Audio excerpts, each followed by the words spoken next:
Gimana jadinya kalau seluruh manusia jadi tak terlihat, cara satu kelompok membasmi bencana, dan apa jadinya kalau manusia dan monster yang dulunya saling benci jadi saling bantu membangun rumah. Selamat datang di Pabaku Web Studio.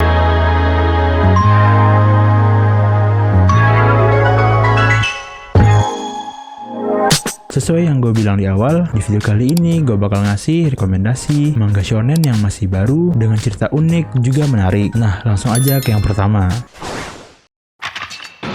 Skeleton Double. 8 tahun yang lalu terjadi sebuah pembunuhan misterius yang mana korbannya ditusuk dari belakang terus melayang tanpa adanya kontak fisik. Dan di masa sekarang, anak dari korban bernama Yodomi Arakawa bersekolah dengan titel anak dari korban pembunuhan misterius karena beritanya viral. Tiba di rumah, dia ngelihat sebuah paket yang ditujukan ke ayahnya. Yodomi pun ngebuka paketnya yang ternyata kapsul berisi konfeti dan langsung membuatnya pingsan. Pas sadar, dengan reaksi datar, Yodomi ngelihat tangan berubah, melihat tengkorak bisa bicara, dan badannya yang seketika hilang. Kok nggak ada anjing hilang, goblok? Di sini si tengkorak ngejelasin kalau tanpa adanya resiko. Setelahnya si tengkorak minta diantarin ke suatu tempat dan dia juga ngasih tahu namanya, yaitu Takuto Yamamoto. Baru aja sampai tiba-tiba muncul pria dengan kekuatan tengkorak, minta Yodomi ngasih si Takuto sambil matahin tangannya.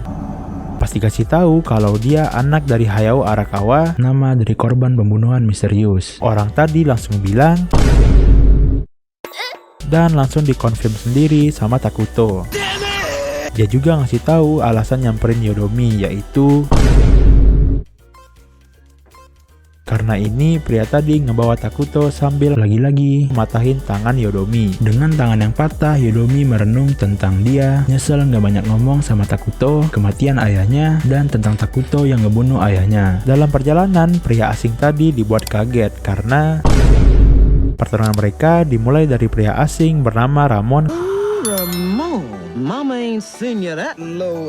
ngeluarin peluru darah, tapi serangannya miss karena tiba-tiba Yodomi nyembuhin tangannya. Momen ini ngebuat Yodomi nyerang balik dengan cara yang baru dia pelajari. Jadi Yodomi bisa ngeluarin serat otot sesukanya. Karena ini juga dia bisa ngejar Ramon. Tapi serangannya udah terbaca dan ngebuatnya kalah. Pas badannya hampir dilindas, sebuah mobil datang yang mana di dalamnya ada skeleton. Panggilan buat orang-orang yang punya kekuatan gilang disebut skeleton. Di sini si cewek ngelempar darahnya yang seketika ngebuat mobil dan Ramon terbang. Melihat itu, teman Ramon bernama Kamara mencoba ngelempar darahnya dan membuat dia berpindah tempat. Jadi selain ngilang, setiap skeleton punya kemampuan yang berbeda-beda. Si cewek dengan nama Yoroibata pun nganter Yodomi pulang dan bakal ngasih tahu tentang besokannya mereka ketemuan, dan dimulai dari Yoroibata ngasih tahu kalau yang ngebunuh bapaknya adalah tangan kanannya Takuto. Literally tangan kanannya Takuto, bukan anak buah. Skeleton sendiri adalah sebuah penelitian yang dilakukan oleh manusia dengan tujuan jadi tak terlihat, kayak malaikat, iblis, dan arwah yang udah dilakukan dari zaman kuno. Yang mana Takuto jadi kelinci percobaannya. Dengan adanya kesalahan juga terburu-buru dalam penelitiannya, Takuto pun jadi skeleton misterius. Awalnya nggak ada masalah Takuto jadi skeleton, sampai tiba-tiba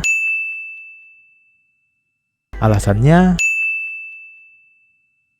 ini ngebuat tulangnya berkeliaran bebas, ngebunuh ayahnya Yodomi, dan nggak tahu keberadaannya. Yoroibata juga ngasih tahu kalau dia adalah agen pemerintah yang ditugaskan nyariin tulang-tulang yang hilang. Di tengah obrolan, si cewek ngelempar dia, terus disuruh bertarung melawan yang make tulang Takuto bernama Leather Branch Vertebrate atau LBV dan berlatih make Unique Blood, salah satu kekuatan yang dipunyai para skeleton, kayak kekuatan Ramon dan si cewek. Walaupun di awal susah, tapi setelah ngobrol dengan Takuto, dia berhasil ngalahin LBV make Unique Bloodnya. Selesai dengan latihan, si cewek ngasih tahu tentang kerjaannya, dan ketika tiba di rumah, Yodomi dibuat kaget karena Ramon ada di kamarnya dan langsung menculiknya. Di sini dia dibawa ke sebuah hotel tua yang berisi anggota dari orang yang menyebabkan bapak Yodomi tewas. Pas lagi ngobrol, datang seseorang yang dimaksud kenalin dirinya dan ngasih tahu tujuan penelitiannya, yaitu nah, gimana kelanjutan ceritanya? Apa alasan Tatara mau ngebuat orang-orang jadi skeleton? Bisakah Yodomi selamat? Skeleton Double baru terbit sebanyak 30-an chapter. Manga yang terbit di Manga Plus ini punya cerita yang unik, dimana kalau rekomendasi sebelumnya ada orang yang berubah jadi tumbuhan, di sini orang-orang bakal berubah jadi tak kasat mata. Background para karakter yang menyentuh dan kekuatannya yang keren-keren ngebuat manga ini wajib diikutin. Yang kedua ada Goku Rakugai. Karakter bernama Alma dan Tao yang bekerja di distrik Gokuraku sebagai pemecah masalah. Berawal dari mereka baru aja dapat uang dari klien yang pelit, mutusin buat makan di warung bawah kantor. Jadi mereka ada di satu ruko gitu. Pegawai di sana bernama Yaya ngasih tahu kalau ada kejadian orang-orang hilang dan binatang yang mati di sebuah gang. Terus di mayatnya terdapat bekas gigitan juga kehabisan darah. Dari sana Alma yang habis belanja ngelihat orang asing lagi ngegambar dinding kantor mereka. Melihat itu, Alma yang marah membawanya ke kantor. Di sini orang asing yang bernama Kiyomane Luka ngasih tahu kalau alasan dia ngegambar dindingnya yaitu sebagai tanda buat temannya bernama Yuki yang hilang. Awalnya mereka nawarin diri buat membantunya, tapi karena Luka pun menolaknya. Pas lagi nyari Yuki, tiba-tiba dia ngeliat bangkai binatang dan nemuin Yuki. Baru aja ketemu, Yuki malah bilang. Dan seketika dari belakangnya muncul monster yang langsung nangkap dia. Ketika mau dimakan, Alma datang nyelamatin Luka dan Tao yang nembak tangan monsternya buat nyelamatin Yuki. Setelah mastiin mereka aman, Alma langsung nyerang si monster dengan beberapa serangan. Di tengah serangan, Alma ngasih kode terus ngebuka bajunya. Karena itu Tao pun bilang, yang ngebuat keluarnya pedang dari dada Alma. Tao pun ngasih tahu kalau mereka sebenarnya adalah dan memburu monster yang disebut Maga, yaitu monster yang terbuat dari badan manusia dan binatang. Dia juga ngejelasin kalau Alma adalah seorang manusia yang punya darah Maga. Dengan pedangnya ngebuat Alma berhasil ngalahin si monster. Malamnya Alma yang lagi jajan gak sengaja ketemu cowok mencurigakan. Pas mastiin dia gak aneh-aneh, Alma pun ngasih dia makanan dan tisu kantornya sambil ngobrol-ngobrol. Setelah Alma balik, si cowok disamperin oleh seseorang bernama Yomi yang ternyata lagi nyariin dia. Lagi ngobrol-ngobrol, si cowok yang punya nama Yoru ini ngeliatin tisu yang dikasih Alma. Karena itu Yomi pun bilang karena dia udah tahu Alma sejak lahir. Ketika Yomi mau balik, tiba-tiba datang cewek-cewek lagi mabok terus ngajak mereka join. Ngeliat itu, Yoru langsung nyekik ke mereka dan ngasih pil yang seketika ngebuat mereka jadi Maga. Besokannya mereka ke markas organisasi anti Maga yaitu Snake Pit.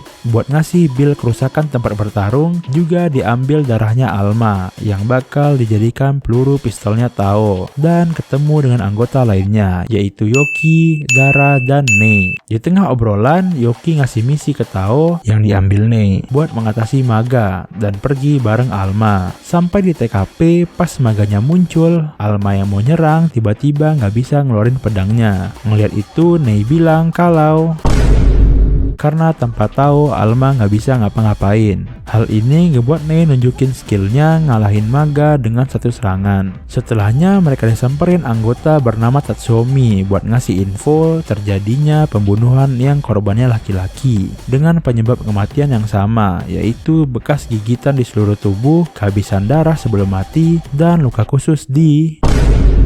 Pas lagi patroli, Alma nggak sengaja ngeliat cewek lagi mukul-mukul kepalanya. Karena ini Alma ngebawanya makan. Dan ketika makan, cewek dengan nama Kanata ini nangis karena makanannya enak. Sambil ngantar Kanata balik, mereka cerita-cerita tentang hobi juga kerjaan Alma. Dan setelah mereka misah, Kanata langsung ke toilet karena mual. Pas lagi muntah, tiba-tiba datang seorang pria yang mau merkosa dia. Tapi Kanata menggigit tangannya terus kabur. Alma yang baru balik dapat koran dari Tao yaitu tentang...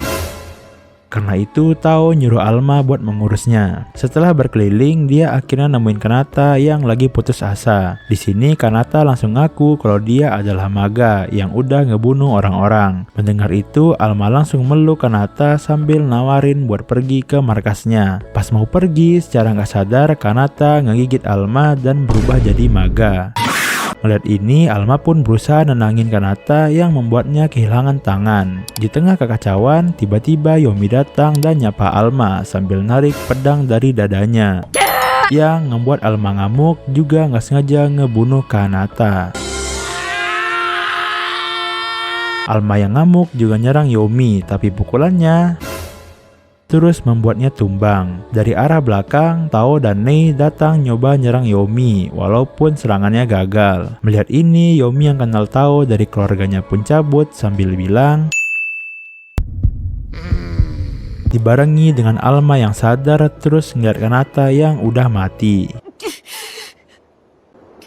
Nah, gimana kelanjutan ceritanya? Siapa sebenarnya Yomi dan kelompoknya? Siapa Alma sebenarnya?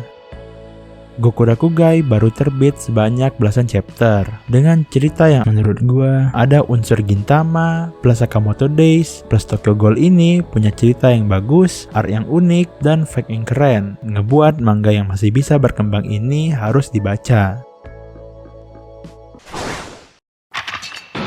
Yang ketiga ada Sora and the House of Monsters.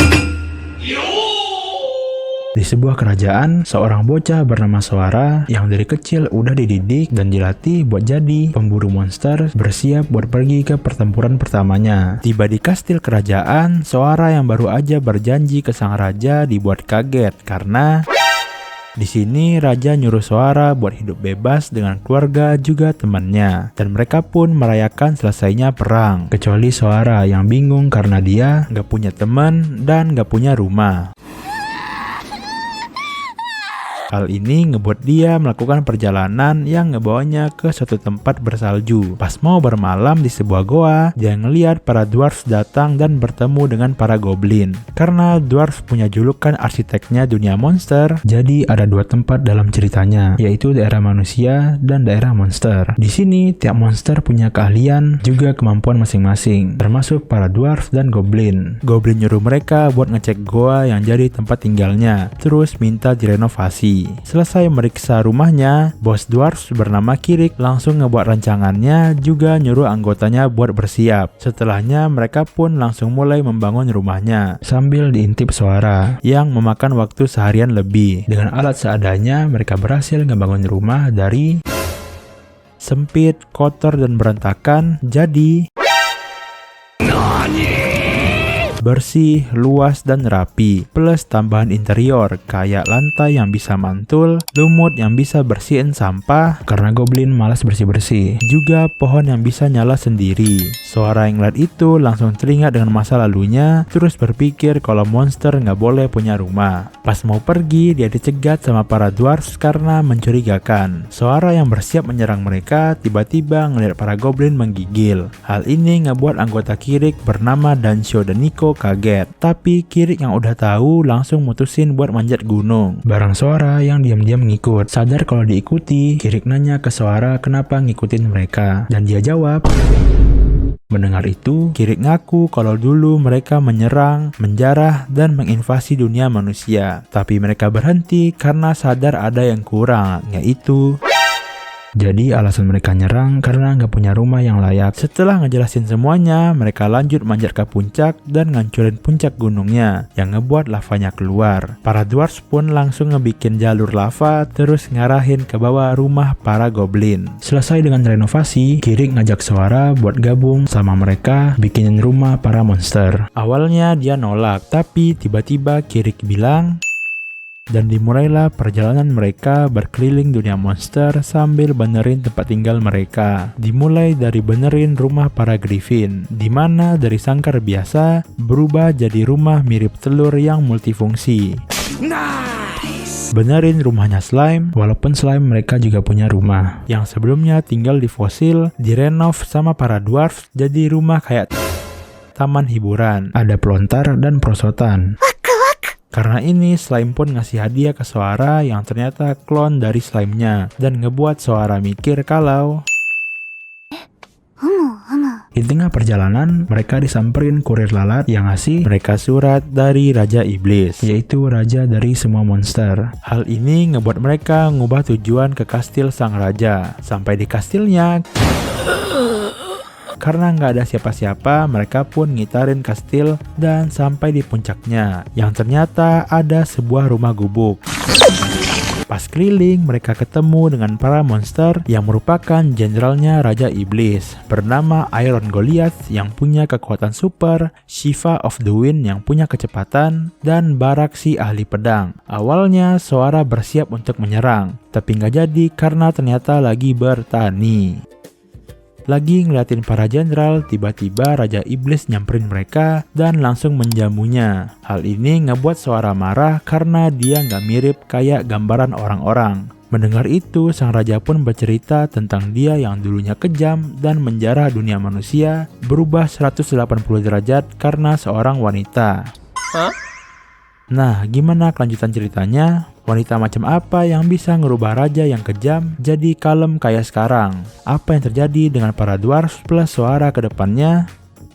Soara and the House of Monster masih terbit sebanyak belasan chapter dengan cerita yang unik di mana perjalanan Soara dengan para monster yang dulunya dia benci sekarang malah membantu ngebangun rumah buat para monster. Masa lalu Soara yang bakal bikin pembaca gambar yang bagus dan rumah buatan dwarfs yang keren-keren dibikin dari bahan seadanya, ngebuat manga ini harus diikutin ceritanya. Oke, itu dia tadi 3 rekomendasi manga shonen yang masih baru dengan cerita yang unik dan menarik. Next video gue bakal ngasih rekomendasi manhwa yang menurut gue harus kalian baca. Terima kasih sudah menonton, jangan lupa like, share, dan subscribe. See you on the next video. Arigato!